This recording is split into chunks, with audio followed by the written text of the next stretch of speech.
यह कहानी एक छोटे से गांव की है, जहां एक घर में सास और बहू का रिश्ता बहुत कड़वा हो गया था।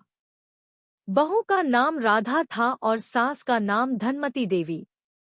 राधा की शादी हुए सिर्फ 3 साल हुए थे, लेकिन सास के साथ उसका रिश्ता कभी भी अच्छा नहीं रहा था। सास धनमती देवी बहुत ही कंजूस और जिद्दी थी, और उनका मानना था कि किसी भी चीज को फिजूल में खर्च नहीं करना चाहिए। राधा ने जब से इस घर में कदम रखा, सास ने उसे किसी न किसी बात पर ताने देना शुरू कर दिया था। राधा को हमेशा खाना बनाने, घर के काम करने और सास की सेवा करने के अलावा कुछ नहीं मिलता। धनमती देवी का सबसे बड़ा गुण था उनका कंजूस होना। राधा को जब भी जरूरत की कोई चीज खरीदनी होती, सास उसे रोक देती। तुम्हें क्या जरूरत है नई साड़ी की? ये पुरानी ही ठीक है, सास अक्सर कहती। कभी कहती, तुम्हें ज्यादा खा लिया है, अब कम खाओ, घर में राशन कम है। राधा ससुराल में शुरुआत में ही बहुत तनाव महसूस करने लगी थी।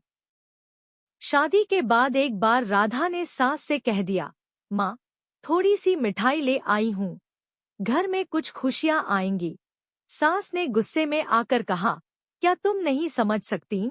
घर में कोई जरूरत नहीं है इस सब की। हमें संतुष्ट रहना चाहिए। और फिर मिठाई को फेंक दिया। एक दिन राधा की तबीयत खराब हो गई।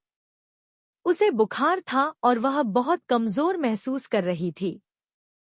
राधा ने अपनी सास से कहा, माँ, मुझे डॉक्टर के पास जाना है। सास ने बिना सोचे जवाब दिया, क्या तुमने इतना पैसा फेंकने का मन बना लिया है? बुखार तो हर किसी को होता है, थोड़ा आराम करो। राधा को समझ में नहीं आया कि वह अपनी तबीयत का इलाज कब कराएगी।